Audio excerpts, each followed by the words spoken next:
FIJ, eu gostaria de agradecer a cada um de vocês, participantes que estão conosco hoje.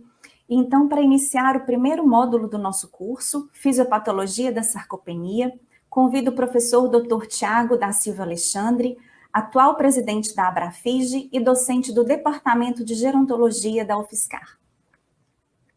Boa noite, Tiago. Muito obrigada pela sua presença.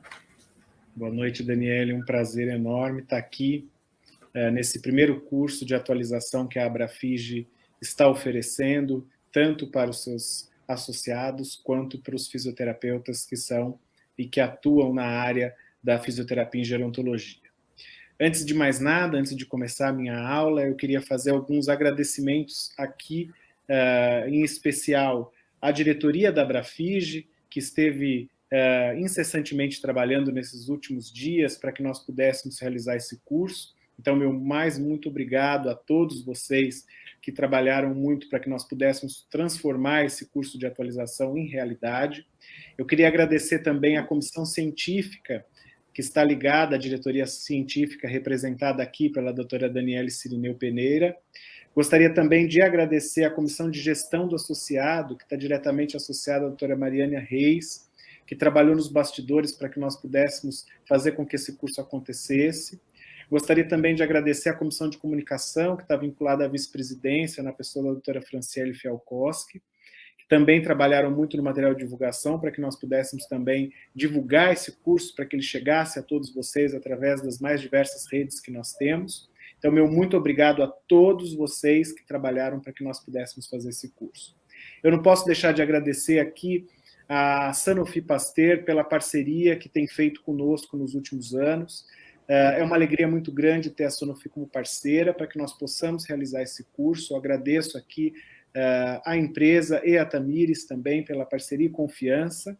Quero agradecer aos palestrantes desse curso, que nós escolhemos com muito carinho, pessoas muito competentes que farão durante essas 5 semanas uma grande exposição e trarão muito conteúdo técnico-científico para vocês. E eu não posso deixar de agradecer também aos nossos associados, e aqueles que ainda não são associados, pedir que todos se associem e que sejam membros da ABRAFIJ. Nós estamos de portas abertas e queremos vocês junto conosco. E agradeço também a confiança de todos vocês por estarem conosco nessas próximas quintas-feiras, para que nós possamos, então, trocar experiências acerca desse tema que eu gosto tanto, que é a sarcopenia. Eu gostaria de dar alguns recados rápidos. Aqueles que tiveram alguma dificuldade com o link, não deixem de dar uma olhadinha na sua área de spam ou na área que tem alguma informação de spam, porque ele pode estar lá e você fique atento a isso. Nós vamos sempre mandar o e-mail um pouco antes do horário para evitar qualquer problema de compartilhamento de link. Então, os links vão chegar bem próximos do horário da aula, tá bom? Bom, então, passada essa apresentação, como a doutora Daniele falou, meu nome é Tiago Alexandre, eu estou como presidente da gestão 2021-2023 da ABRAFIJ, e hoje nós vamos discutir a fisiopatologia da sarcopenia. Eu sou docente da Universidade Federal de São Carlos, do Departamento de Gerontologia, estudo sarcopenia já há alguns anos e, portanto, é um prazer enorme estar fazendo esse curso e poder estar conversando com vocês sobre a fisiopatologia. Bom, então vamos lá. Eu vou compartilhar minha tela com vocês e nós vamos começar a aula de hoje. Lembrando a todos que o nosso curso ele vai ter 5 semanas, nós dividimos 5 tópicos diferentes nessas 5 semanas, e hoje, especificamente, eu vou conversar com vocês sobre a fisiopatologia da sarcopenia. Como todos sabem, nós temos aí, na sarcopenia, uma série de questões ainda não tão totalmente fechadas, principalmente em relação à fisiopatologia da doença. Ainda não temos um consenso definitivo sobre o diagnóstico, que é o que nós vamos discutir na próxima semana. E isso, obviamente, tem impacto nos resultados eficientes e eficazes de tratamento que nós temos e que vamos discutir numa aula, posteriormente com a doutora Daniele, e depois com o caso clínico, com a doutora Eliane e com a doutora Sueli.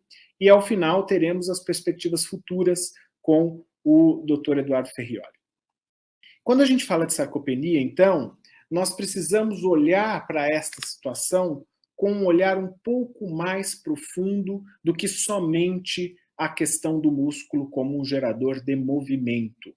O que nós acumulamos de conhecimento até hoje acerca da fisiopatologia da sarcopenia nos permite avançar um pouco mais, entender um pouco mais dessa fibra muscular por dentro. Então, hoje, nós vamos discutir também um pouco de bioquímica celular desse músculo, para que nós possamos, ao fazer uma adequada prescrição de exercícios, atingirmos aquilo que nós realmente precisamos atingir para melhorar a qualidade, a quantidade de fibras musculares que esses indivíduos idosos apresentam. Portanto, nós vamos dividir a nossa aula de hoje em algumas partes. A primeira delas, nós vamos discutir o conceito atual de sarcopenia, nós vamos discutir a epidemiologia da sarcopenia e, obviamente, vamos nos aprofundar nas questões da fisiopatologia. Logo em seguida, nós vamos discutir um ponto muito importante e que muitas vezes nós não nos atentamos quando estamos atendendo ou tratando pacientes sarcopênicos, que é a microbiota intestinal e a sua relação com a sarcopenia. E por isso é tão importante que nós tenhamos uma intervenção multidisciplinar em pacientes com sarcopenia. E não podemos deixar, então, de contar com a nutrição nesta investigação da microbiota intestinal. E nós vamos ver que muito interfere uma disbiose intestinal na quantidade e na qualidade de músculo que nós temos. Em seguida, nós vamos falar sobre obesidade e sarcopenia. Isso é muito importante também ser discutido, porque nós, em geral, pensamos que é sarcopênico aquele indivíduo mais emagrecido. E nos últimos anos nós temos observado que aqueles indivíduos que têm acúmulo de gordura também têm perda de massa muscular e, consequentemente, também precisam ser investigados e precisam de intervenção para que eles possam, então, não evoluir para os desfechos negativos que nós conhecemos dentro da gerontologia e principalmente da fisioterapia em gerontologia. E, por último, nós vamos falar de algumas novidades da relação entre músculo, osso e gordura.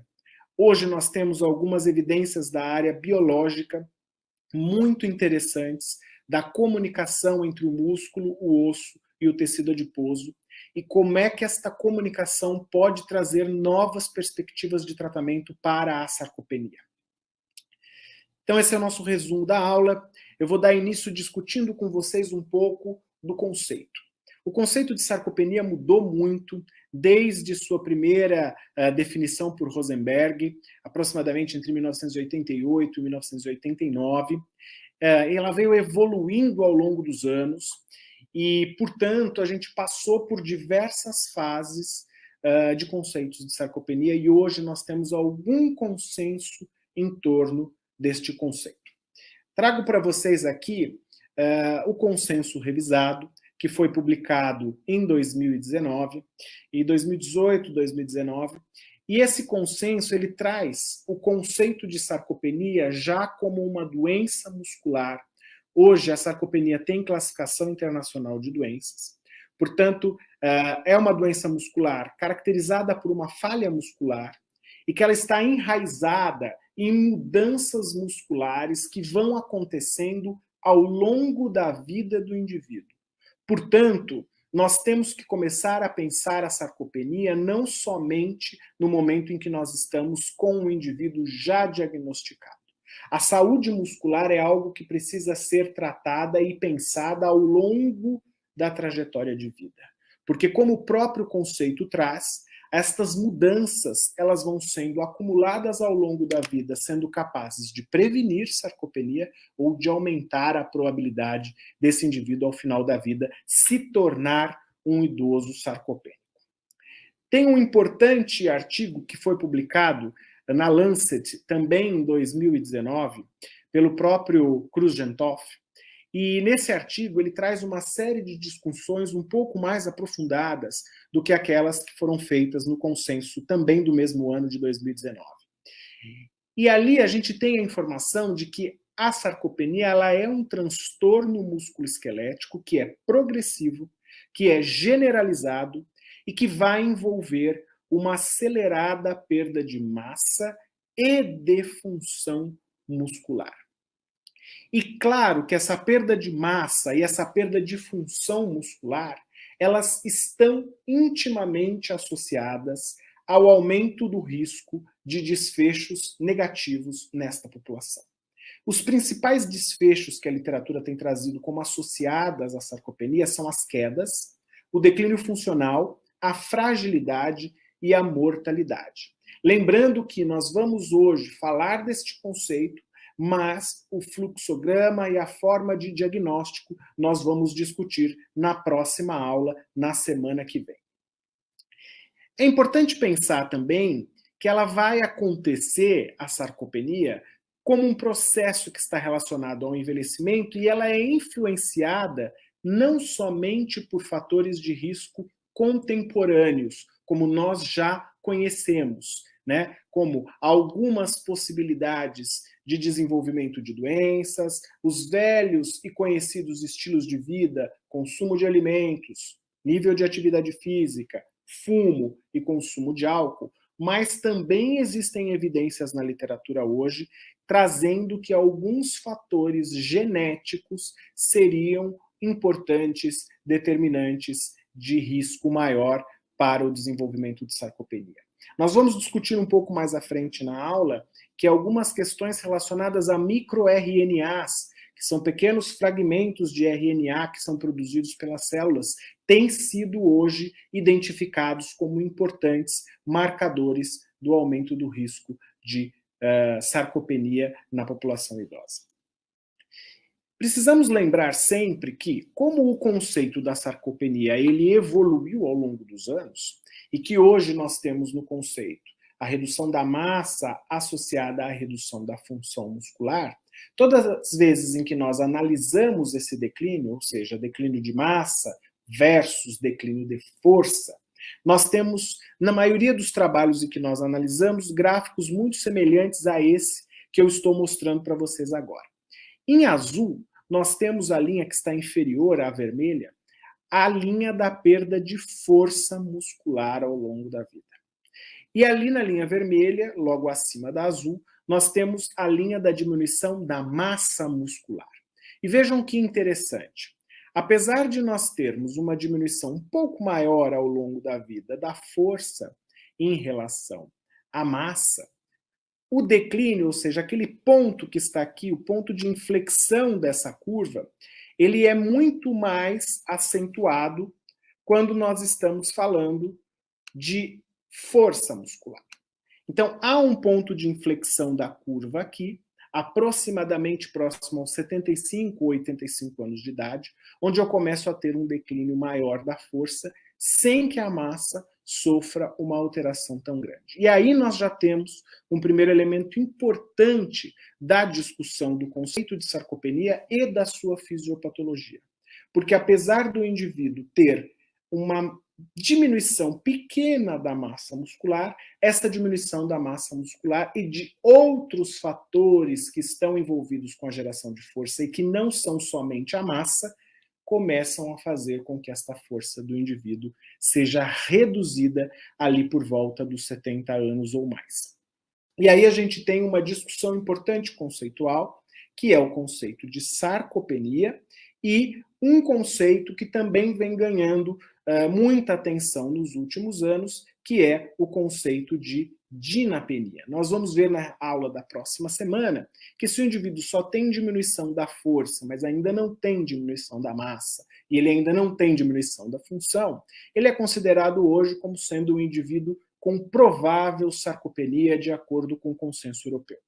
Então, pautada nesta lógica, onde a gente passa a ter a força como um elemento muito importante do diagnóstico da sarcopenia, alguns autores, como Clark e Manini, ao longo dos últimos 9 ou 10 anos, vêm defendendo também que o conceito de diminuição da força seja conceituado como dinapenia, porque ele não é somente produto do resultado da diminuição da massa, mas também de alterações de outras estruturas neuromusculares que contribuiriam para a redução da força, independente desta massa. Claro que a massa é um elemento fundamental, mas nós teríamos este declínio maior da força por conta da contribuição de algumas questões envolvidas com o sistema nervoso central e periférico, que teria modificações na sua estrutura fisiológica ao longo do processo do envelhecimento.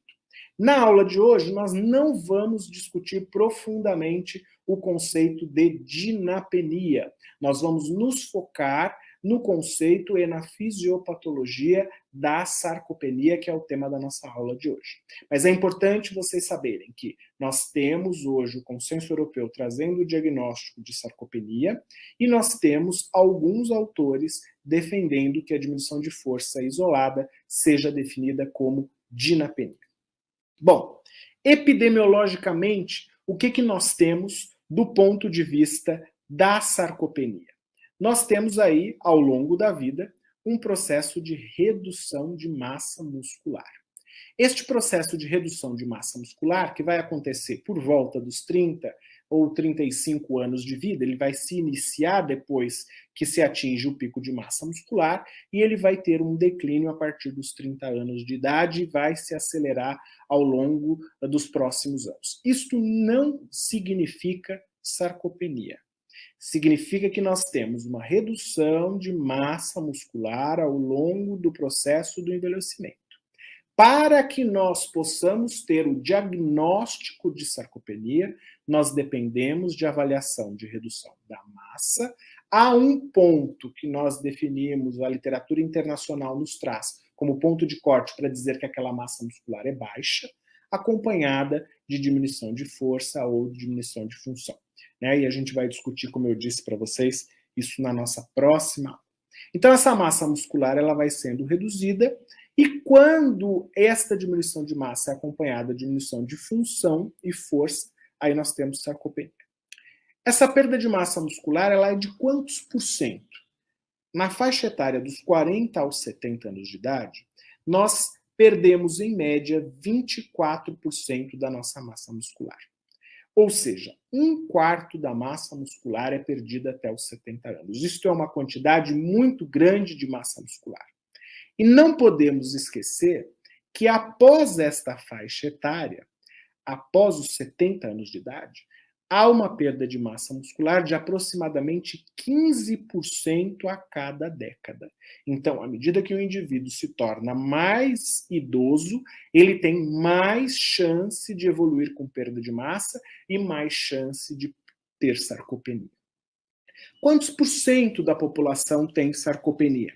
Nesse estudo que nós desenvolvemos em São Paulo, nós estabelecemos a prevalência de sarcopenia nos indivíduos que residiam no município de São Paulo.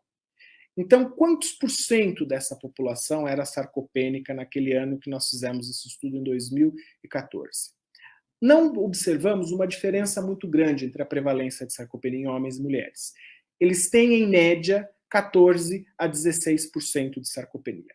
As mulheres parecem ter um pouco mais de sarcopenia, mas os intervalos de confiança aqui não garantem que seja tão maior do que nos homens. Mas o que importa para nós, e é muito importante que seja destacado, é que à medida que a idade avança, esta prevalência de sarcopenia aumenta muito. Uma pessoa de 60 a 69 anos, no município de São Paulo naquele ano, ela tinha 7 ou 8% daquele grupo de pessoas tinha sarcopenia. Veja como aumenta a prevalência quando eu chego aos 70, 79 anos. Ela vai para quase 19%. E 80 anos e mais, quase a metade dos idosos tinha sarcopenia. Ou seja, de cada 10 idosos, 5 com 80 anos ou mais apresentavam sarcopenia. Portanto, quando chega um paciente na tua clínica, ou quando você vai à casa de um paciente, e esse paciente tem dificuldade para se movimentar, diminuição de força e perda de massa, ele pode ser um indivíduo que tem sarcopenia. Portanto, é muito importante que você que trabalha com fisioterapia em gerontologia investigue a sarcopenia, saiba tratar a sarcopenia e saiba chamar outros profissionais da equipe multidisciplinar para que você possa tratar adequadamente o indivíduo ou o idoso sarcopênico. Porque vocês vão ver que a sarcopenia não é tratada única e exclusivamente com o exercício resistido, apesar de ser importantíssimo, porque nós temos outros elementos que podem fazer com que o indivíduo se torne sarcopênico ao longo da vida. E é importante ver que a sarcopenia, ela é um fator de risco importante para desenvolver incapacidade.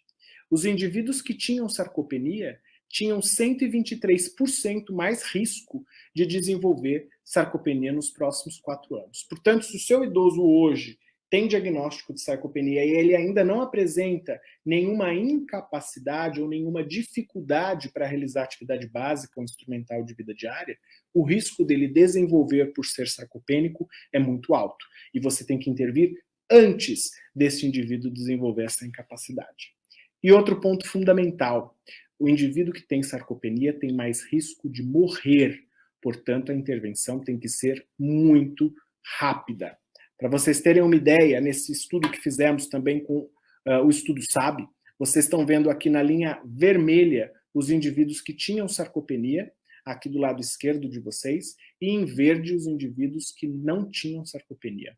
Vocês vejam como os indivíduos que tinham sarcopenia, eles morriam muito mais do que os que não tinham, comprovando que a sarcopenia aumenta muito o risco de mortalidade em pessoas idosas. Bom, dado que nós conhecemos, então, o conceito de sarcopenia, sabemos que ele mudou, mas que hoje ele é conhecido como uma doença muscular, com impacto na redução da massa, com impacto na redução da função musculoesquelética ou da quantidade, da qualidade desse músculo, e que a prevalência dessa doença é alta, e que ela é fator de risco para incapacidade, que ela é fator de risco para mortalidade, nós precisamos saber que a sarcopenia ela pode ser dividida em 2 categorias de sarcopenia. Então, o indivíduo pode ter a sarcopenia considerada como primária, aquela sarcopenia primária ou relacionada à idade. Ela é definida quando eu não tenho nenhuma outra causa específica de sarcopenia. É muito mais difícil nós encontrarmos pacientes nesta condição de sarcopenia primária, porque sabemos que os idosos têm muitas doenças, muitas comorbidades, muitas controladas, algumas nem tanto controladas, mas esta sarcopenia primária ela é mais difícil de ser encontrada e de diagnosticada. E nós temos também a sarcopenia secundária. A sarcopenia secundária ela vai acontecer quando outros fatores causais que não o envelhecimento estão presentes. Ou seja, eu tenho outros mecanismos, muitas doenças, que vão acelerar o processo de redução da massa e de redução de qualidade dessa musculatura, com impacto em força e com impacto em velocidade da caminhada, por exemplo. Então, nós temos que estar atentos a estas condições do indivíduo que não tem nenhum problema e está perdendo massa muscular, que seria o indivíduo que tem sarcopenia primária, mas aquele que tem doenças e que também, por conta destas doenças, está evoluindo para a diminuição de massa e para a redução de quantidade, ou seja, de qualidade muscular.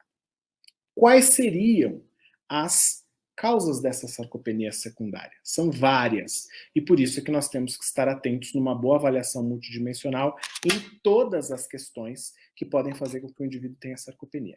Um ponto importante, que nós vamos bater nessa tecla inúmeras vezes na nossa reunião de hoje, é a inflamação crônica de baixo grau, que hoje é conhecida como inflammaging. Então, a inflamação crônica de baixo grau ela é um elemento que acelera o processo de deterioração das fibras musculares, fazendo com que nós tenhamos, então, uma redução de massa muscular.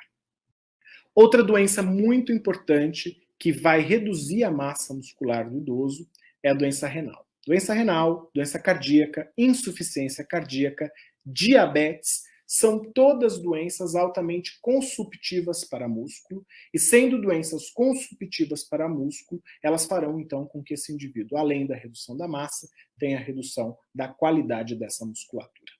As alterações hormonais, que estão relacionadas ao processo do envelhecimento, elas também terão um importante impacto na redução da massa, ou seja, quantidade e qualidade de músculo. Porque, em geral, esses hormônios, por exemplo, IGF-1, fator de crescimento, todos esses hormônios, testosterona, eles são hormônios anabólicos.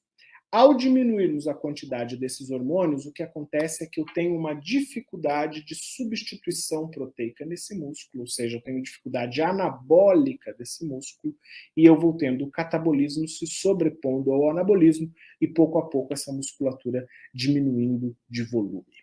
E distúrbios vasculares também são importantes fatores causadores de sarcopenia secundária, porque dificultam a chegada de nutrientes e oxigênio até as fibras musculares, fazendo com que essas fibras, então, evoluam para alguma situação de apoptose ou até mesmo de redução da quantidade dessas fibras.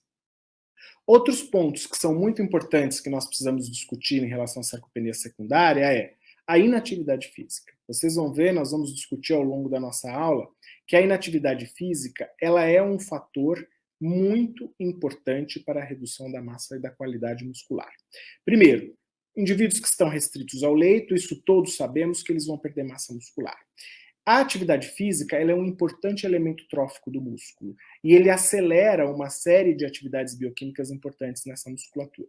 Então, a atividade física melhora a qualidade e a quantidade desse músculo e o sedentarismo piora a qualidade e a quantidade desse músculo.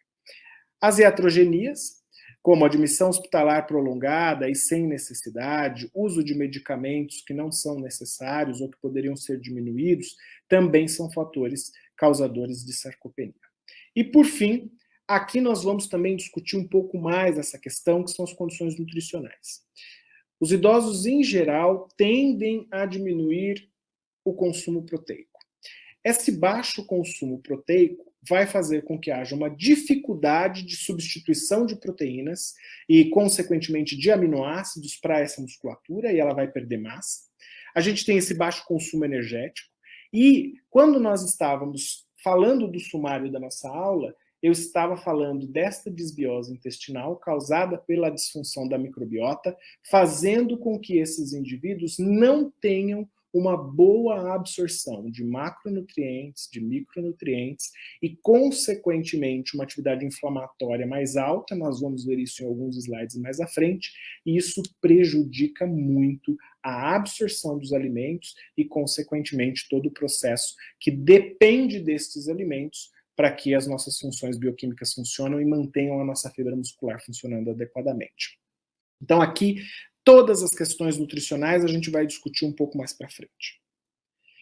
Bom, agora vamos entrar para discutir de verdade como é que se dão principalmente essas alterações fisiopatológicas. Lembrando, nós não temos um conhecimento pleno de todo o mecanismo fisiopatológico da sarcopenia. Nós conhecemos algumas partes deste processo e ainda há necessidade de muitos estudos ao longo dos anos para que nós possamos compreender como é que esse processo se dá, uma vez que ele é multifatorial, como eu mostrei para vocês.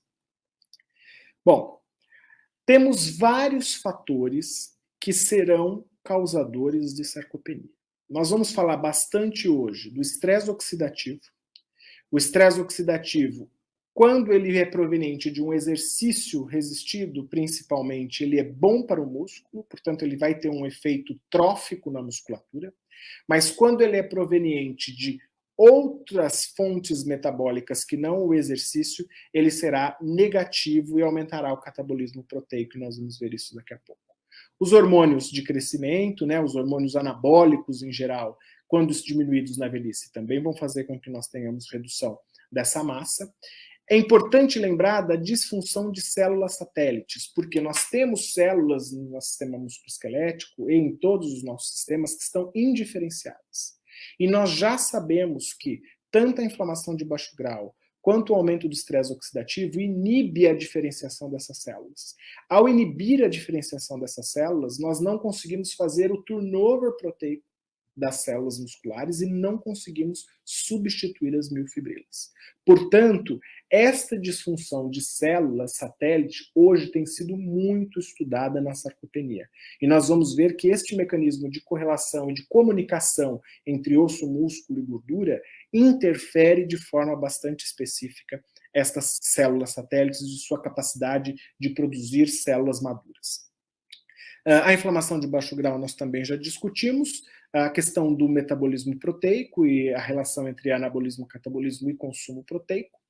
E outros dois elementos que nós vamos ter que conversar bastante é a disfunção da mitocôndria. A mitocôndria, ela exerce um papel fundamental na apoptose destas fibras musculares quando ela está não tão bem funcional, mas ela vai também ter um papel fundamental na melhora da saúde dessa fibra muscular quando o exercício resistido e a boa nutrição estão presentes.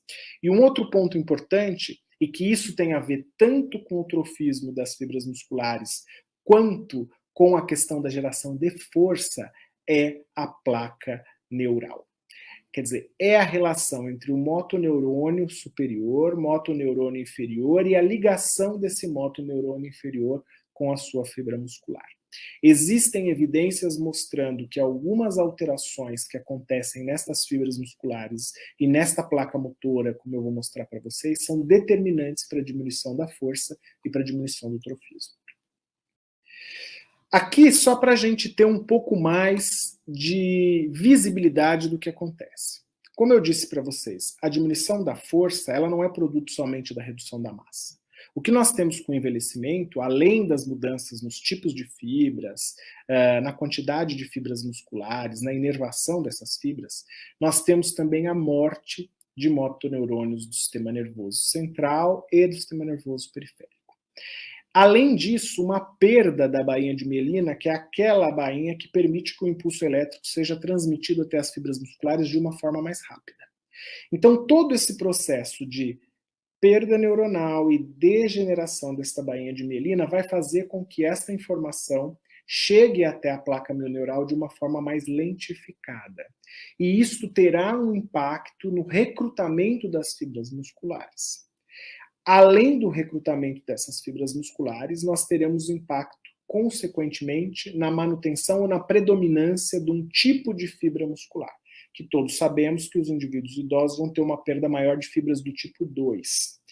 Então, quando estamos pensando no treinamento, nós também precisamos pensar que, além de treinar aquele músculo do ponto de vista da carga e da força, eu preciso dar a esta musculatura treinamento de potência, porque ao treinar potência e movimentos mais rápidos, e claro que bem coordenados pelo fisioterapeuta ou pelo educador físico, nós temos que ter, então, uma habilidade mais rápida de chegada da informação neural para despolarizar essa membrana, liberar esse cálcio e fazer com que a contração ocorra de uma forma mais efetiva. Então, a gente sabe que o exercício resistido é importante, mas ultimamente os exercícios de potência para a sarcopenia também têm sido evidenciados como muito importantes. Então, para que a gente possa entender como esta mudança fisiopatológica na musculatura estriado-esquelética, ela se dá e como o meu treinamento precisa ser planejado para que eu obtenha melhores resultados. Porque muitas vezes vai ser muito difícil que você consiga ganhar massa muscular nesses indivíduos com sarcopenia. Mas você vai ganhar força, você vai ganhar potência e o impacto disso será a melhora da funcionalidade.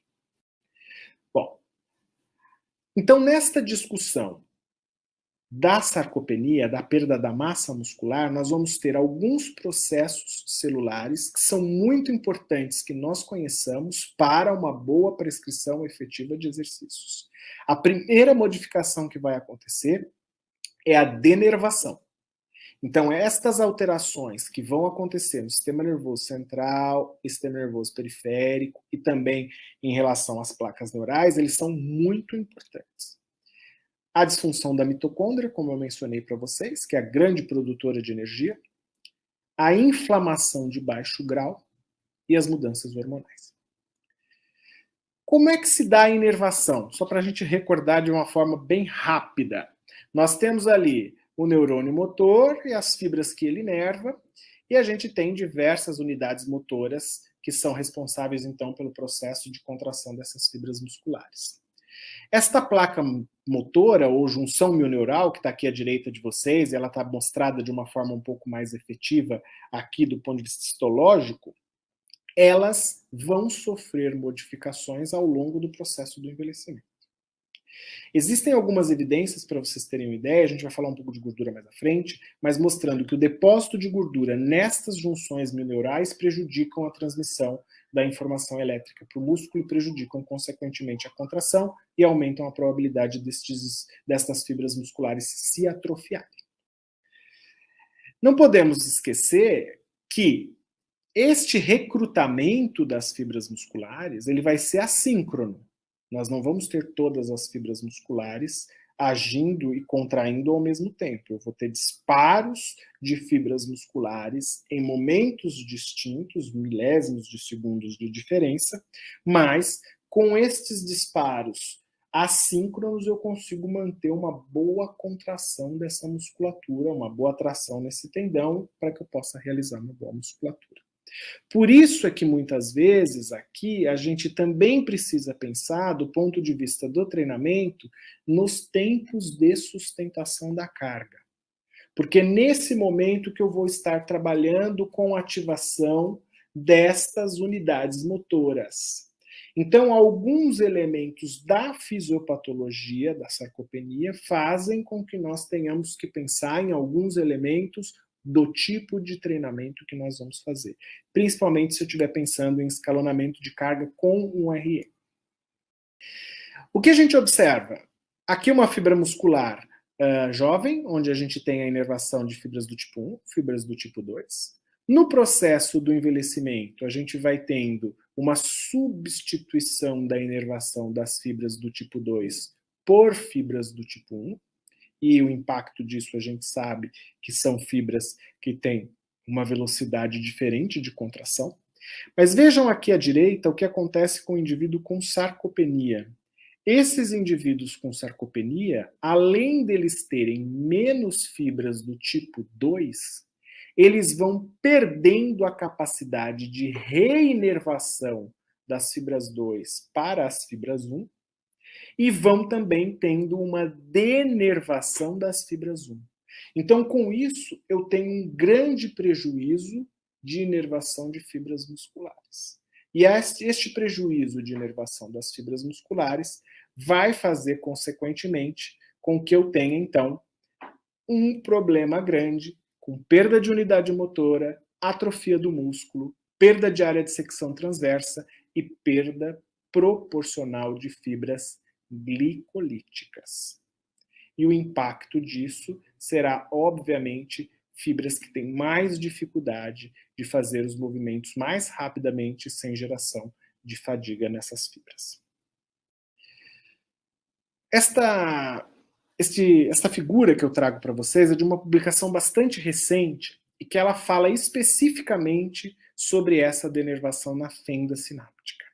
O que a gente pode observar aqui é que vai haver um alargamento dessas fendas sinápticas nos pacientes que têm sarcopenia. Há uma degeneração destas dobras que estão aqui, na parte inferior, que na verdade a gente tem aqui a fibra muscular, e isso vai fazer com que nós tenhamos uma diminuição na área de contato destes neurotransmissores que estão aqui, prejudicando essa sinalização da placa mioneural. E eu vou ter receptores de acetilcolina mais aumentados na tentativa de compensar essa dificuldade de transmissão da informação que vem do motoneurônio para a fibra muscular. Isso, entre outras coisas, vai impactar numa dificuldade de início da contração, como eu mencionei com vocês. Vai demorar para despolarizar essa membrana, liberar cálcio e iniciar a contração. Isso sem contar que a gente vai discutir uma outra vitamina importante que também vai mexer com a cinética da contração muscular e que a gente também precisa estar atento quando está pensando em tratar pacientes com sarcopenia. Eu trouxe para vocês uma discussão que estava no Congresso Mundial de Osteoporose, Congresso Europeu de Osteoporose, que aconteceu agora no início do mês, e que traz uma associação independente entre atrofia parietal e sarcopenia. Então, aqui à direita, a gente tem algumas regiões, então vocês têm a figura 0, é essa primeira aqui de cima, que não tem nenhuma atrofia de córtex nas áreas, a figura 1 com uma atrofia mínima, a figura 2 com uma atrofia moderada e a figura 3 com uma atrofia grave. E esses eram os grupos que foram analisados. E o que eles observaram? Observaram o sulco singular posterior, tá? Que está aqui, sulco singular posterior. Então, vocês vejam que aqui eu tenho menos, o sulco é menor, e aqui eu vou tendo uma maior saliência desse sulco por conta da degeneração cerebral. O sulco parieto-occipital, que está aqui, ó, que também vai aumentando à medida em que a gente vai encontrando uma atrofia mais grave. O lobo parietal superior, que está aqui, aqui, bem nessa parte posterior aqui, e que também aumenta muito, e o próprio lobo parietal, que nós podemos observar aqui nesta imagem, bem claramente esta atrofia acontecendo.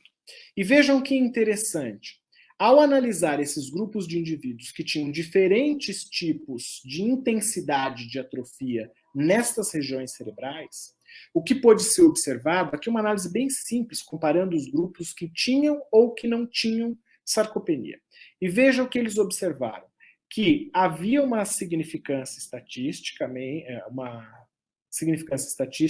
na diferença entre os indivíduos que tinham sarcopenia e os que não tinham sarcopenia. E os que tinham sarcopenia tinham mais lesão, principalmente do tipo 2 e 3, do que os indivíduos que não tinham lesão. Isso para a atrofia parietal e para uma atrofia cortical total. Só que vejam, aqui esses modelos não estão controlados, eram simplesmente comparações entre dois grupos. E o que eles observaram? Eles observaram, depois dos modelos controlados pelas variáveis que precisavam ser controladas para verificar se realmente essa alteração que acontecia no sistema nervoso central estava associada com sarcopenia, eles observaram aqui uma significância estatística para a atrofia parietal e sarcopenia, com os indivíduos tendo aproximadamente 590% mais chance de ter sarcopenia quando eles tinham atrofia nesta região parietal. Portanto, vejam, a sarcopenia e a diminuição da força como sua consequência, elas também têm uma relação bastante importante com a deterioração do sistema nervoso central. Como eu disse e mencionei para vocês com aquela figura no início, nós não temos somente a redução da massa muscular. Eu tenho redução de células no sistema nervoso central, eu tenho diminuição de células no sistema nervoso periférico, eu tenho diminuição de mielina para transportar essa informação, eu tenho alterações importantes na minha junção mioneural e alterações na estrutura musculoesquelética. E vejam que interessante. O que esse córtex parietal faria, né? Para ter influência tão grande na sarcopenia ou está associado com sarcopenia. Ele desempenha um papel importante nos movimentos planejados, no raciocínio especial, na atenção. Veja como isso tem impacto para nós do ponto de vista do treinamento físico. Porque se eu faço dupla tarefa, e nós vamos ver uma outra discussão mais à frente, eu estou estimulando também áreas corticais que estão diminuídas quando o indivíduo tem sarcopenia. Parcialmente responsável pela função motora, incluindo planejamento de movimentos, integração de informação visual. Baixo desempenho motor e coordenação podem resultar, então, em movimentos inadequados. Essas observações da atrofia parietal e na sua relação com sarcopenia, elas poderiam explicar o impacto significativo da sarcopenia na população idosa e a relação pode ser resultado de uma conectividade neural deficiente no lobo parietal. Isto tem um impacto direto quando a gente pensa num outro estudo que também foi apresentado nesse mesmo congresso, mas ele ainda não está publicado, mas eu achei muito interessante para que a gente pudesse trazer para essa aula de hoje, que é o seguinte, lembra de dinapenia só redução de força? E eles analisaram ressonâncias magnéticas funcionais recrutando diferentes circuitos motores do cérebro durante atividades de dupla tarefa. Então, os indivíduos realizavam aquelas atividades de dupla tarefa enquanto eles faziam a ressonância magnética funcional. E compararam os indivíduos que tinham dinapenia com os indivíduos que não tinham dinapenia. E veja o que eles encontraram. A atividade cerebral durante as atividades de tarefas simples não diferiam entre os dois grupos. Então, quer dizer, se ele estivesse fazendo uma atividade simples, eu não tinha diferença nenhuma na ressonância magnética funcional entre o indivíduo dinapênico e o indivíduo não dinapênico. Porque eu não tinha ainda explorado estas atividades mais complexas a ponto das diferenças na ressonância magnética funcional aparecerem. Elas só apareceram durante a realização de atividades de dupla tarefa. E aí ficou claro que os indivíduos não dinapênicos, eles tinham um aumento na ativação do córtex pré-motor e na área motora suplementar quando comparados aos não dinapênicos. Quer dizer, eles tinham mais atividade neuronal do que os não dinapênicos. E aí, isso indica que nos indivíduos dinapênicos a gente tem um recrutamento insuficiente de atividade nas áreas motoras no cérebro, principalmente quando as atividades motoras vão ficando mais complexas. Dessa forma, a gente tem uma situação que é uma disfuncionalidade na atividade cerebral com os indivíduos dinapênicos quando eles são colocados em paradigmas de múltipla tarefa. Então, nessa lógica, a gente explica do ponto de vista da força e da função do sistema nervoso central, quando e por que as atividades de dupla tarefa que nós realizamos, elas muitas vezes melhoram muito mais a funcionalidade do paciente. Porque além de você ter o exercício resistido, motor, você tem ativação de áreas corticais. Bom, pensando um pouquinho agora nessas fibras musculares, também conhecemos elas muito, mas é só para relembrar que estes túbulos T e essas cisternas terminais, elas vão liberar cálcio para o retículo sarcoplasmático, né? Esse retículo sarcoplasmático vai liberar cálcio para a fibra muscular. Então a gente tem que ter, de alguma forma, aí, uma velocidade de liberação desta cinética de cálcio para uma boa contração do músculo, e a mitocôndria tem uma ação muito importante também nessa lógica. Aqui lembrando da constituição, quanto mais fibras nós temos, melhor vai ser a força de contração desse músculo, melhor vai ser o trofismo dessa musculatura. E para a gente pensar que no envelhecimento, além dessas modificações da massa e das propriedades contráteis, eu também tenho mudanças no tecido muscular, na função dos tendões, e além disso, todas estas modificações que acontecem aqui, elas vão fazer com que nós tenhamos diminuição de potência, diminuição de força, diminuição de função, redução de desempenho físico, mais chance de incapacidade, aumento do risco de queda, aumento de risco de fragilidade por uma disfunção no sistema músculo-esquelético. Aqui, aquela figura clássica do músculo sarcopênico. O indivíduo com 25 anos, com uma grande quantidade de massa muscular, pouco tecido subcutâneo de gordura, quase nada de tecido fibroso ou de gordura dentro dessa coxa desse indivíduo. Um indivíduo com 63 anos, não praticante de exercício físico regularmente, eu já tenho muita gordura subcutânea, eu tenho muito tecido conjuntivo e eu tenho aqui muita gordura infiltrada. Como é que eu vejo essa gordura infiltrada? Eu vejo aqui, ó, no histológico, nesta fibra muscular cheia de gordura. Esta fibra muscular com mais gordura vai ter grande dificuldade de fazer contração do músculo. E é importante pensar que toda esta modificação, aqui os hormônios que eu falei para vocês, hormônio de crescimento, IGF-1, eu vou ter aumento de síntese quando eles estão presentes e diminuição de síntese quando, por exemplo, cortisol e miostatina estão presentes. Mas todas estas citocinas inflamatórias geram degradação de músculo e a diminuição de IGF-1 de insulina, por exemplo, também vai fazer com que eu tenha uma degradação de proteínas. Todo esse ambiente bioquímico modificado faz com que nós tenhamos um desequilíbrio de síntese e de, ou seja, catabolismo e anabolismo proteico. E por que a mitocôndria é tão importante quando eu falei para vocês que a gente iria discutir mitocôndria? Vejam que coisa mais interessante. Na parte superior, a gente tem um sistema funcionando mitocondrialmente muito bem. Então, aqui à esquerda, essa mitocôndria tem lá suas organelas, ela passa por um estresse. Se ela passa por algum tipo de perda de membrana de mitocôndria, ela já é automaticamente passa por um processo de autofagia. Esses lisossomas são completamente destruídos e degradados. Não há nenhuma liberação de material extracelular.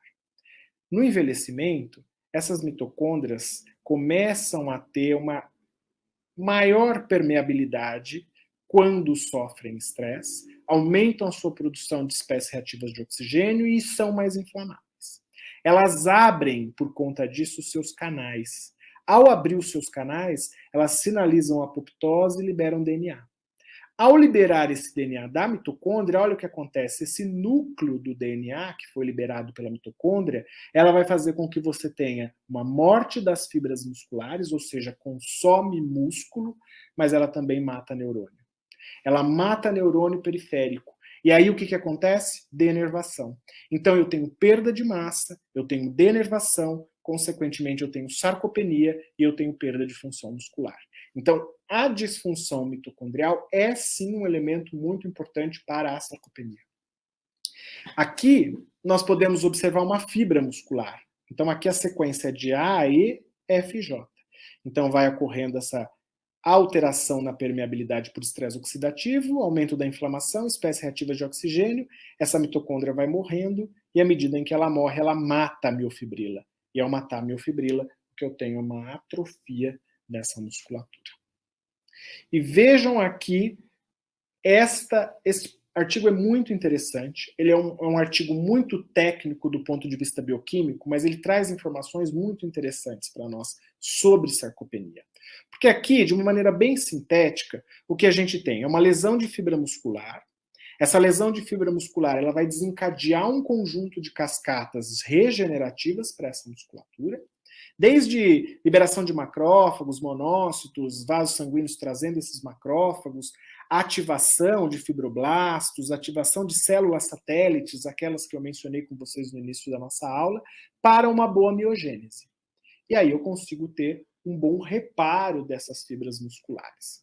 Mas eu queria que vocês ficassem muito atentos a uma destas substâncias que estão aqui, que são as FAPs, que participam muito desse processo de diferenciação celular, principalmente para células satélites, que são importantíssimas para a regeneração celular.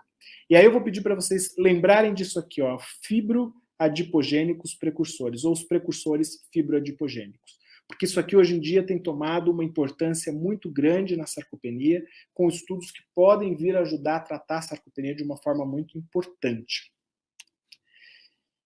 E o que a gente tem para ajudar a manter e entender a fisiopatologia para tratar os nossos pacientes? Porque é isso que interessa, eu preciso entender esta fisiopatologia para tratar bem os meus indivíduos.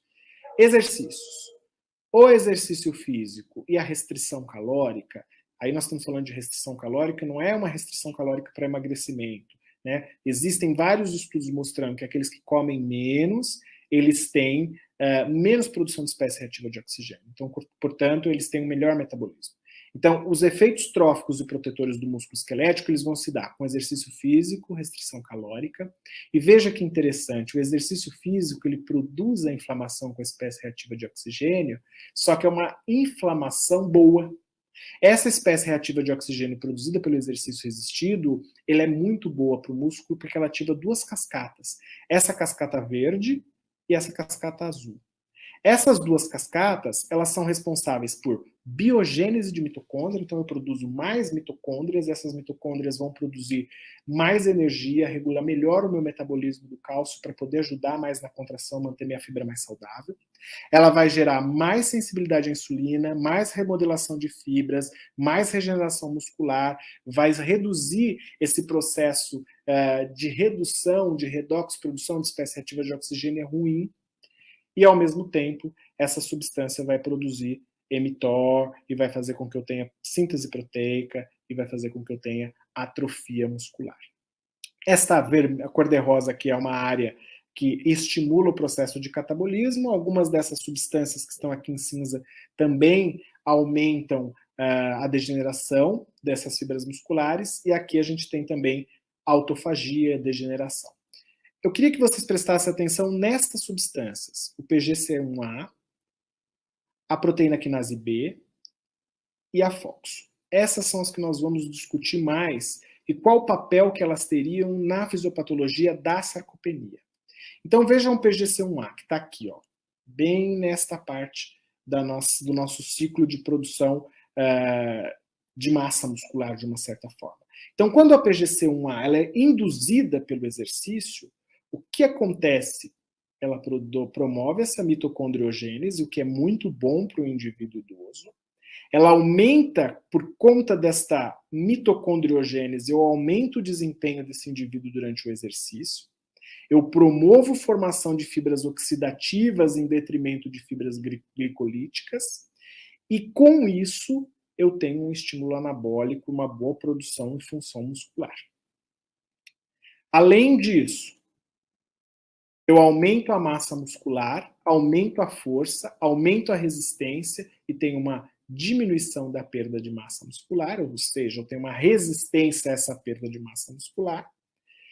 E eu vou aumentar a massa e a força, assim como eu vou aumentar a resistência à perda de massa muscular, porque esse exercício resistido estimula a espécie reativa de oxigênio, estimula a PGCA, que vai desencadear toda essa cascata de síntese muscular e de mitocondriogênese. Aqui a gente vai falar um pouquinho da FOXO. A FOXO, ela é importante na transcrição e para atrofia muscular. Ela vai trabalhar com respostas gênicas de autofagia e desintoxicação das espécies reativas de oxigênio.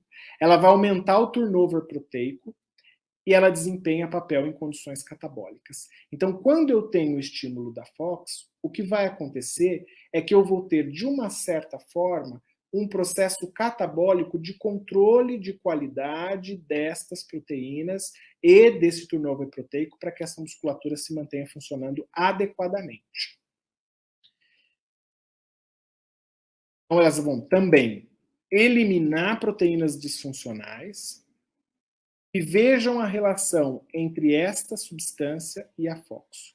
A sarcopenia, neste mecanismo que está mostrado aqui para vocês, ela não estaria ligada à ativação ou regulação dessa via, mas à redução de intervenções que promovem a hipertrofia muscular via aumento de expressão desta substância aqui, que preveniria a perda de massa muscular. Porque se eu tenho essa via azul funcionando na síntese proteica, fazendo hipertrofia pelo estímulo do exercício físico, eu inibo esta via, que é a via de proteína, de degeneração proteica e de mudança na qualidade da fibra muscular. Portanto, na sarcopenia, não é que eu estou estimulando esta via. Significa que eu estou deixando de estimular essa e, por consequência, esta está hiperativada. Por fim, estas interleucinas, que nós conhecemos bastante e que fazem parte do processo de funcionamento da musculatura. E as mioquinas, que vão, então, exercer algumas funções importantes. São mioquinas que exercem algumas funções importantes. A interleucina 15, que vai estimular a hipertrofia da fibra muscular. A interleucina 6, que estimula a captação de glicose e a oxidação dos ácidos graxos. E a interleucina 8, que vai estimular a angiogênese, bem como a decorin, que se liga e bloqueia a miostatina, prevenindo o efeito inibidor da mioquina no trofismo muscular. Então, isso é o que a gente acabou de ver neste slide. Lembrando sempre, não podemos deixar de esquecer que o exercício físico, com restrição calórica, principalmente o exercício físico, vai produzir espécies reativas de oxigênio que são benéficas para o estímulo destas duas vias, que são as vias metabólicas. Estas espécies reativas de oxigênio, elas vão ser muitas vezes estimuladas por comportamentos. Estas são as espécies reativas que eu mostrei para vocês, não induzidas pelo exercício. Portanto, elas não são positivas na hipertrofia da fibra muscular. Elas são aquelas que aumentam a inflamação de baixo grau. Quais são algumas das causas? Baixo consumo de proteínas e vegetais, estilo de vida sedentário, ingesta calórica muito alta de alimentos, alto consumo de álcool e fumo. Então, todas estes comportamentos vão aumentar ou vão superproduzir espécies reativas de oxigênio que vão fazer com que nós tenhamos um ambiente intracelular que vai resultar em redução de massa, em redução de força, declínio de funcionalidade muscular e aumento da fadigabilidade desses músculos. E aí, consequentemente, a gente tem sarcopenia. Só para lembrar vocês desse artigo do Ferrucci, que mostra para nós, né, que essa inflamação de baixo grau que nós estamos discutindo, ela não causa só sarcopenia. Ela causa um conjunto muito grande de doenças, e essa inflamação ela é produto de uma disfunção mitocondrial, que está aqui em laranja, na parte quase fora desse círculo que eu estou mostrando para vocês. E lembrar que um vilão importante para esta disfunção mitocondrial, essa inflamação, é a obesidade visceral. Lembra que nós falamos que a gente ia falar um pouquinho sobre obesidade abdominal. Segundo ponto da nossa discussão é a microbiota gastrointestinal. Como é que esta microbiota pode estar, então, associada à sarcopenia? Vejam bem. A gente sabe que a microbiota, que são bactérias que estão dentro do nosso intestino, elas participam de forma fundamental da barreira do trato gastrointestinal. Inclui geração de metabólicos que são essenciais para várias funções dentro do nosso organismo. E o que acontece quando essa microbiota ela não está saudável? Primeiro, que a gente precisa pensar que essa microbiota ela vai mudar ao longo da vida. Então, a microbiota da mãe, da parturiente, na infância, na puberdade, na vida adulta e no idoso, ela vai mudar a sua composição. E, em virtude da mudança da sua composição, ela pode prejudicar a permeabilidade intestinal dos indivíduos. Aqui, o que a gente tem? Uma microbiota, digamos, saudável, intestinal. E é importante a gente pensar e observar que as junções comunicantes dos enterócitos, elas estarão muito intactas se a minha microbiota intestinal estiver funcionando bem. Dessa forma, eu não tenho entrada por estes espaços dos enterócitos, digamos assim, de nenhuma substância que possa aumentar a atividade inflamatória desse intestino. Então, essa microbiota ela tem a capacidade de a permeabilidade para poder permitir a entrada de algumas substâncias, ela vai ser boa absortivamente e não vai ser inflamatória. Né? Eu vou ter células macrófagos, linfócitos, que não vão ativar demais essa cascata inflamatória. O que a gente pode observar com essa outra figura? Aqui, uma disbiose intestinal. Nessa disbiose intestinal, essas bactérias elas não estão mais atuando da forma com que elas deveriam. Qual é o impacto disso? Perda das junções comunicantes, entrada de substâncias inflamatórias dentro deste intestino, consequentemente, a permeabilidade estará diferente. Uma vez diferente a permeabilidade para essas substâncias, eu vou ter, consequentemente, entrada de várias substâncias inflamatórias. E ao ter a entrada dessas substâncias e a inflamação intestinal, o que vai acontecer? Primeiro, eu não vou absorver adequadamente os nutrientes. E isso vai se dar com macro e com micronutrientes. Eu não vou produzir adequadamente algumas vitaminas que são produzidas no intestino e eu não vou conseguir absorver as vitaminas que eu estou utilizando ou que eu estou me alimentando ou que até eu esteja suplementando. Portanto, esse aumento da atividade inflamatória é um dos elementos que vai fazer também com que a inflamação crônica de baixo grau aumente ainda mais o catabolismo proteico. E muitas vezes, sem os elementos básicos, que são os aminoácidos, as vitaminas, para que eu possa, então, fazer o adequado turnover proteico, vou tendo perda de massa muscular. Então, não adianta só fazer o exercício resistido. Se eu tiver uma microbiota deste jeito, eu dificilmente vou conseguir ofertar para esse indivíduo todos os nutrientes que ele precisa para fazer turnover proteico no músculo. Eu vou ter uma inflamação alta, catabolizando essa musculatura. Eu não vou ter, por exemplo, se o indivíduo faz suplementação de vitamina D ou se ele se alimenta com alguns elementos de vitamina D que são importantes também, a gente vai ver daqui a pouco, eu não tenho como essa vitamina D chegar até dentro da célula. Por mais que eu seja capaz de sintetizar ela subcutaneamente, mas a gente sabe que muitos idosos têm insuficiência ou deficiência de vitamina D. Então, o problema da sarcopenia, ele é maior do que o que a gente observa com a redução da massa muscular. Aqui é importante lembrar que hoje sabe-se que há uma relação direta entre cérebro e intestino. Se essa microbiota é boa, esses enterócitos funcionam bem, esse intestino funciona bem, eu tenho uma série de funções adequadas, incluindo questões de sistema nervoso, de funcionamento do sistema nervoso central e periférico, e comportamento e até questões de emoções e resposta ao estresse. O que vai acontecer quando essa microbiota não estiver adequada é exatamente o contrário. E aí eu vou ter prejuízos inflamatórios que vão ter consequências na musculatura esquelética. Então vejam, microbiota não saudável, inflamação, citoquinas, quimoquinas, disfunção mitocondrial, liberação de substâncias dumps. Essas substâncias são inflamatórias, elas vão inflamar o músculo e eu vou ter então circulação de mais amplificação da atividade inflamatória e, consequentemente, uma diminuição da massa muscular.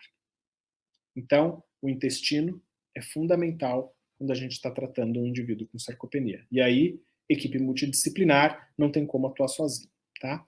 Só para dar o exemplo da vitamina D, a gente tem feito alguns estudos com vitamina D, tem estudado e lido bastante sobre isso, e alguns mestrados, doutorados a gente tem feito aqui no UFSCar.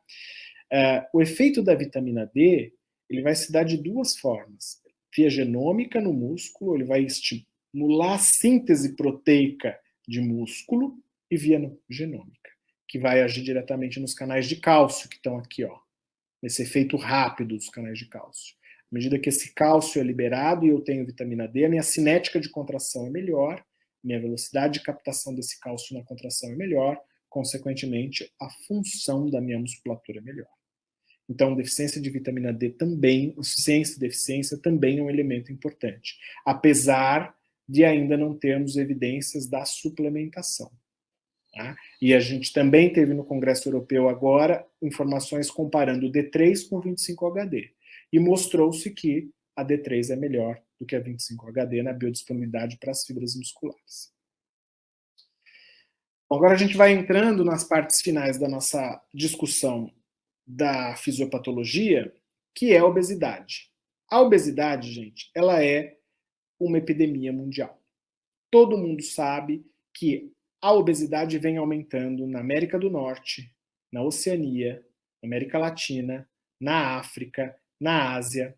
E a gente tem uma prevalência de obesidade mundial de 12,8% da população. É claro que isso vai ter impacto na musculatura esquelética. Não tem como não ter impacto na musculatura esquelética. A gente sabe também que à medida que estas populações foram tendo mais acesso a alguns alimentos, elas foram se tornando mais obesas. E que esses biotipos corporais têm impacto também quando a gente pensa nessa musculatura. Um indivíduo que está como esse que eu estou mostrando para vocês, que é um biotipo até que considerado magro, ele tem menos depósito de gordura, ele inflama menos. Esse é o biotipo feminino, com maior acúmulo de gordura no quadril e no glúteo. Apesar das mulheres não gostarem muito desse depósito de gordura subcutâneo, ele é melhor, porque ele é mais biodisponível, ele é menos inflamado. Portanto, eu inflamo menos a minha musculatura com esse tipo de gordura.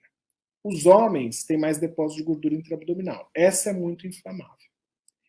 E o que acontece é que, infelizmente, depois do período da menopausa, as mulheres passam a ter a mesma característica dos homens, com acúmulo de gordura abdominal e aumento da atividade inflamatória. Será que essa atividade inflamatória tem tanta influência assim na musculatura? Tem, porque ela mexe com a atividade do sistema dos macrófagos, esse engurgitamento de gordura dentro daqui, do lado direito da gordura como um todo, ela vai ativar macrófagos, ela vai fazer com que a inflamação aumente ainda mais e ela vai consumir massa muscular. Então é muito importante a gente pensar nestes indivíduos que têm obesidade sarcopênica. Lembra que eu comecei a aula falando para vocês que não é somente o indivíduo emagrecido que está sob risco de ter sarcopenia. O indivíduo que está obeso também tem risco de ter sarcopenia.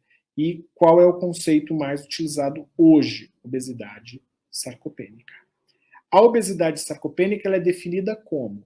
Ela é a combinação de obesidade com sarcopenia. Então, eu faço o diagnóstico de sarcopenia, eu faço o diagnóstico de obesidade, e quem tem as duas condições combinadas são indivíduos com obesidade sarcopênica. O mecanismo é muito complexo, né? Ele é muito complexo porque, à medida em que eu tenho um acúmulo de gordura, eu ativo as células inflamatórias, substâncias inflamatórias, eu vou tendo muitas restrições para as atividades anabólicas. O que a gente tem observado é que o acúmulo de gordura vai fazer com que eu tenha perda de massa, perda de força, perda de função física. Por quê? Este acúmulo de gordura e de lipídios é altamente inflamatória, aumenta a lipotoxicidade, gera disfunção mitocondrial, aumenta a oxidação do músculo e, com isso, eu tenho menos síntese proteica e maior comprometimento da musculatura. Essa inflamação crônica de baixo grau, que é aumentada na obesidade, ela faz com que os indivíduos tenham uma aceleração no processo de perda de fibras musculares e diminuição de força. Vejam aqui a musculatura de um indivíduo obeso, um indivíduo normal, né? Aqui não é obeso, e aqui um indivíduo com obesidade sarcopênica. Olhem a diferença da quantidade de músculo que esse indivíduo na parte A tem em relação aos indivíduos da parte B. A gente, além de ter muito tecido de gordura subcutânea, eu tenho muito infiltrado de gordura dentro do músculo. Apesar da área ser grande, parecer que este indivíduo tem muito músculo, ele tem muito pouca musculatura. Ele não tem tecido contrátil praticamente. Então esse indivíduo é muito sarcopênico, apesar dele ter uma perna muitas vezes muito grande. Só que é muita gordura, muito tecido infiltrado, muito tecido fibroso, que não é tecido contrátil. A gente fez um trabalho de mestrado aqui na UFSCar, o Danilo foi o autor, e o que a gente observou? A gente acompanhou os indivíduos por 8 anos, quem tinha e quem não tinha obesidade abdominal. O que a gente observou? A gente observou que, apesar desses indivíduos obesos abdominais, eles iniciarem o estudo, tanto as mulheres quanto os homens, com mais força dos que não eram obesos abdominais, a gente observou que ao longo dos 8 anos, esses indivíduos tinham uma taxa de perda de força muito mais acelerada do que os indivíduos que não eram obesos abdominais. Isso era muito predominante nos homens, por conta do acúmulo de gordura do abdômen, por conta da atividade inflamatória do abdômen, da gordura do abdômen, consumindo massa e reduzindo força. Então, a gordura abdominal, ela é um fator que ativa o processo de redução de massa e ativa o processo e a velocidade com que o indivíduo tem a redução da força muscular. A gente precisa pensar que hoje nós fazemos diagnóstico, os médicos principalmente, mas a gente também quando está no consultório, de falar assim, esse indivíduo tem sarcopenia sim ou não, esse indivíduo tem osteopenia, osteoporose sim ou não, esse indivíduo é obeso sim ou não. Mas a gente não devia pensar desse jeito. Por que eu estou falando disso? Porque a gente tem observado cada vez mais que esta relação, esta conversa entre o músculo, o osso e a gordura, ela se dá de uma forma muito mais intensa do que a gente imagina. A gente tem muitos fatores de risco que são comuns à osteoporose e à sarcopenia. Entre eles, baixa atividade física, fatores nutricionais, tratamentos, algumas questões de tratamento médico, a inflamação de baixo grau, estresse oxidativo, as modificações hormonais, elas não agem só no músculo, elas também agem no osso. E há uma relação entre músculo e osso e tecido adiposo. Então, quando nós pensamos neste conceito, é que surge um outro conceito muito comum, que é a osteosarcopenia, e que a gente vai falar um pouquinho sobre ela. Então, hoje muitos congressos falam de osteosarcopenia, explicam qual é a relação entre os fatores de risco, tanto para a sarcopenia quanto para a osteoporose ou a osteopenia, mas o desfecho é comum. Os indivíduos têm mais risco de fragilidade, os indivíduos têm mais risco de mortalidade, os indivíduos têm mais risco de queda, têm mais risco de fratura e têm mais risco de incapacidade.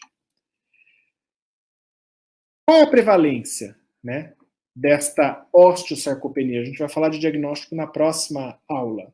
A prevalência ela vai depender muito do jeito com que a gente diagnostica. Então, ela vai ter de 1,5% a 12,7% de prevalência, a depender da população que a gente está estudando e dependendo do conceito que a gente está usando para definir osteosarcopenia. O que vale disso tudo é que quando essas duas condições estão juntas, o indivíduo tem 146% mais chance de fraturar, 66% mais chance de morrer, 62% mais risco de cair do que o que é só osteopênico, ou que tem osteoporose, ou que é só sarcopênico. Portanto, esse indivíduo que tem essa combinação dessas duas entidades, ele tem um risco maior do que o que tem uma só. E não podemos esquecer da gordura sempre. A gordura, ela tem relação com o músculo, como nós já discutimos, mas ela também tem uma relação com o osso. E aí, a pergunta que se faz hoje é como é que esses tecidos se conectam?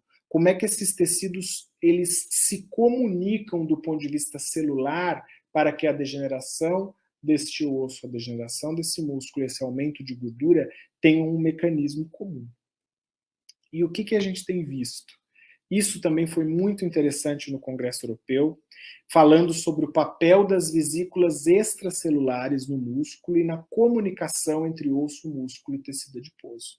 O que são essas vesículas extracelulares? Elas são substâncias produzidas no interior dessas células, né? Então aqui elas são produzidas pelos endossomos, lisossomos, elas são liberadas, encapsuladas, vão formar os exossomos com esse conteúdo dessas substâncias, ou elas vão ser liberadas, né, com proteínas extracelulares ou através de microvesículas. O que eles têm observado é que estes exossomos são mensageiros de informações e que são responsáveis pela conversa ou a comunicação entre osso, músculo e tecido adiposo. Dessa forma, a gente tem, então, um tecido produzindo esses exossomas, liberando esses exossomas. Esta comunicação, então, com RNA, proteínas, ele chega até um outro tecido, uma outra célula, ele vai ser apresentado de formas distintas, ou ele é apresentado como antígeno, ou ele se liga com o receptor da membrana, ou ele faz uma endocitose, ou ele funde com a membrana, e ele leva a informação de um tecido para o outro, permitindo que osso, músculo e tecido adiposo se conversem entre si do ponto de vista metabólico. Então, não era só uma percepção, que quando o indivíduo tinha osteopenia ou osteoporose, ele também tinha sarcopenia. Isso se dá do ponto de vista bioquímico, através dos endossomas, ou os exossomas. E essas vesículas extracelulares, né, elas vão se apresentar tanto do músculo indo para o osso, como do osso vindo para o músculo. E estas substâncias, elas vão ativar tanto mioblastos, vão ativar células satélites, tem relação com gordura, ativa ou inibe mioblastos, aumenta ou diminui estresse oxidativo. Então, o que a gente tem hoje, como eu mencionei para vocês, é que o músculo e a sarcopenia, eles são hoje órgãos endócrinos. Eles se comunicam entre si, osso, músculo, gordura. E não adianta só a gente pensar no músculo com o exercício resistido. Existe toda uma unidade, um funcionamento do nosso organismo que vai ter impacto na quantidade, na qualidade, na força gerada. Então a gente precisa, como fisioterapeuta, ir além daquele exercício resistido que a gente pensa todo dia. É pensar em como eu vou estar atuando com outros profissionais para que o meu exercício resistido seja melhor, para que este ambiente anabólico, este ambiente de geração de força que eu estou criando, seja melhor através tanto da relação osso-músculo, redução de gordura, quanto com uma boa microbiota intestinal, uma boa capacidade absortiva desse intestino, uma boa atividade de dupla tarefa, pensando no sistema nervoso central e periférico, porque isso é uma reabilitação, uma fisioterapia muito mais integrada. Dessa forma, o que a gente tem com esses endossomas, exossomas, a gente tem um novo caminho para perguntas de pesquisa, que são as vesículas extracelulares de várias populações. Lembra aquele que eu falei? Guardem isso. São os progenitores fibroadipogênicos, as FAPs. Elas e as células satélites, elas produzem vesículas extracelulares e elas têm potenciais terapêuticos diferentes para a musculatura? Como várias modalidades de exercício que a gente faz, o endurance, o treino resistido, como é que eles alteram a carga e a biogênese dessas vesículas extracelulares derivadas de músculo? Elas estimulam mais, elas estimulam menos essas vesículas comunicadoras, elas ativam mais osso, elas ativam mais a oxidação de gordura. E como essas vesículas extracelulares derivadas de músculo vão alterar a inflamação e também degeneração articular. Porque da mesma forma que a gente tem uma relação osso, músculo, tecido adiposo, dentro dessa tríade ainda tem a cartilagem articular. Então a gente hoje precisa olhar para muito mais além do que a gente olhava antigamente. A gente não tem certeza sobre isso ainda é muito incerto. Mas eu acredito muito que isso pode trazer inovações importantes, tanto para o tratamento da osteoporose, quanto para o tratamento da sarcopenia e para o tratamento da osteosarcopenia. Bom, eu queria agradecer muito essa noite que nós passamos aqui. Eu espero de verdade que essa fisiopatologia tenha feito sentido para vocês, do ponto de vista da prática clínica. Eu sei que muitas vezes essa interação fisiopatologia, bioquímica, histologia, ela perde-se um pouco na prática clínica, mas ela é importante, ela é fundamental, ela é regulamentadora do que a gente faz, e se a gente não pensar muito bem em como é que isso vai acontecer, e como que nós podemos propor exercícios que estimulem essas situações ou essas condições, a gente pode estar fazendo muito menos do que a gente poderia pelos nossos pacientes. Tá bom? Bom, vocês podem mandar as perguntas para o e-mail da Abrafige. Qualquer coisa, nós podemos responder essas perguntas que vocês tenham para o e-mail da Abrafige. E qualquer coisa também estaremos de volta juntos na próxima semana para falar de diagnóstico de sarcopenia. E as dúvidas podem vir naquele momento para que nós possamos, então, discutir um pouco mais quais são as alternativas que a gente tem hoje para diagnóstico. A Juliana está perguntando se esse artigo poderia ser disponibilizado. Você pode mandar, por favor, por e-mail para nós, Juliana, qual é o artigo que você gostaria de ter disponibilizado, que eu tento disponibilizar para você, tá bom? Não sei se, Gustavo, a gente tem mais alguma pergunta aí que possa entrar para a gente responder, a gente ainda tem um pouquinho de tempo. Olá, boa noite, as questões do uso de suplementos como creatina. Robson, a creatina, a gente vai discutir isso na hora que a gente for falar de tratamento. Vai ter uma aula de tratamento e depois um caso clínico que isso pode vir à tona também. Mas a creatina é um dos poucos elementos, eu vou adiantar, em que a gente tem bons resultados nos ensaios clínicos randomizados e nas meta-análises. Tá? Então, parece ser um importante elemento no tratamento complementar da sarcopenia, exatamente por conta dessa questão da energia que fica dentro do músculo para que você possa, então, realizar o exercício resistido com essa energia. Tem sido bastante positivos os resultados, principalmente dos ensaios clínicos e meta-análises. Mais alguma pergunta? Existe algum tratamento para proteger a mitocôndria? Tem o exercício físico.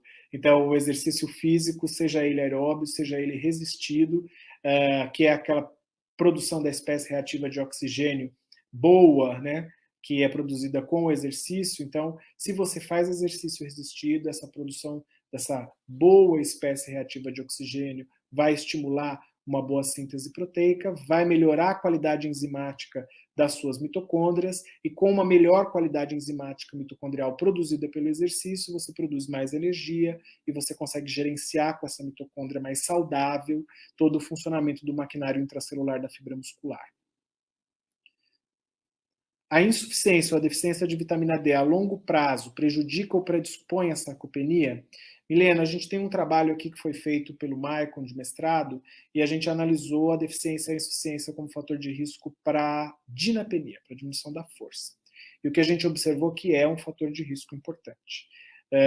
As suplementações com vitamina D para esses pacientes, o que a gente tem observado na literatura, obviamente, é que, apesar de aumentar a concentração, pouco chega até dentro da fibra muscular. Foi isso que eu estava falando para vocês, o 25-HD versus o D3. Parece que o D3 é melhor, aumenta a concentração, até chegou dentro de algumas fibras. Esse trabalho também não está publicado ainda, ele foi apresentado no Mundial de Osteoporose, no Europeu de Osteoporose, e parece que ainda precisam mais estudos para verificar como é que é a ação desta vitamina D quando o indivíduo é em deficiência e insuficiência para dentro da fibra muscular. O colágeno tem resultados para a sarcopenia? Tem bons resultados, a gente observa alguns ensaios clínicos com bons resultados, mas acho que o colágeno ainda precisa de um pouco mais de estudos, porque assim, existem evidências de que o colágeno chega até a circulação, que ele é biodisponibilizado, mas a gente ainda precisa de mais ensaios clínicos e precisa de um pouquinho mais de meta-análises para poder verificar como é que ele age especificamente nos casos de sarcopenia, porque como a gente tem visto tanto os aminoácidos, suplementação de aminoácidos, quanto suplementação com colágeno, tem ajudado muito indivíduos no ganho de massa. Alguns estudos mostraram isso, mas nós precisamos ainda de mais ensaios clínicos e mais meta-análises para a sarcopenia. Temos mais perguntas? E Dalma Vargas, as mulheres na pós-menopausa que não fazem reposição de estrogênio estão mais sujeitas à osteopenia, assim como à osteoporose? Parece que sim, Dalma. E é por isso que é tão importante consultar o ginecologista para identificar a possibilidade e a hora certa de fazer essa suplementação. Suplementação não, né? Essa reposição hormonal com o ginecologista, que é quem vai tomar essa decisão. Temos mais alguma pergunta? A Cat Sapaliano. Existe algum estudo da relação entre o uso de ômega e a diminuição da inflamação de baixo grau? O que tem, que também foi discutido nesse congresso agora no começo do mês, é que a dieta do Mediterrâneo, onde você tem ômega 3 em grande quantidade, ela diminui a inflamação. Para a massa muscular, a gente ainda precisa de mais evidências, mas parece que para a inflamação, para a cognição, esses elementos parecem que são efetivos. Para a sarcopenia, a gente ainda precisa de um pouco mais de evidência. Temos mais perguntas? Pancreatite e sarcopenia, vocês vão abordar? E Henrique, essa acho que nós vamos ficar devendo para você. Nós não vamos abordar pancreatite e sarcopenia, mas depois talvez a gente possa conversar por e-mail, tá bom? Leonardo Farias, existe relação entre doenças autoimunes inflamatórias com a sarcopenia? A gente tem algumas doenças, mas aí para essas doenças autoimunes e HIV, estas estão muito mais relacionadas com o que a gente chama de caquexia, e não especificamente com sarcopenia. Mas lembrando que as doenças autoimunes, os indivíduos têm que fazer uso de corticosteroides, e os corticosteroides muitas vezes também geram miopatias, né? Principalmente alguns tipos de corticosteroides, e que precisam, então, na prescrição médica, ser discutido com o clínico que está fazendo essa prescrição para evitar qualquer consumo de massa muscular, porque daí na miopatia, às vezes não é nem um indivíduo idoso, um indivíduo jovem que tem essa imunossupressão e precisa desse corticoide, tá bom? Bom, gente, eu queria agradecer muito a oportunidade de estar aqui com vocês, conversando sobre esse tema que eu sou apaixonado, que é a sarcopenia. A gente tem aí a oportunidade de mais 4 encontros. Na semana que vem nós vamos discutir diagnóstico de sarcopenia, depois nós vamos discutir tratamento, depois nós vamos discutir um caso clínico com vocês, e no final a gente vai falar de novas perspectivas para o tratamento e para o diagnóstico da sarcopenia. Bom, foi um grande prazer estar aqui com vocês. Eu espero de verdade que vocês tenham gostado da aula e que tenha feito sentido para vocês. E a gente se vê a semana que vem, tá bom? Obrigado. Um grande abraço a todos. Tchau.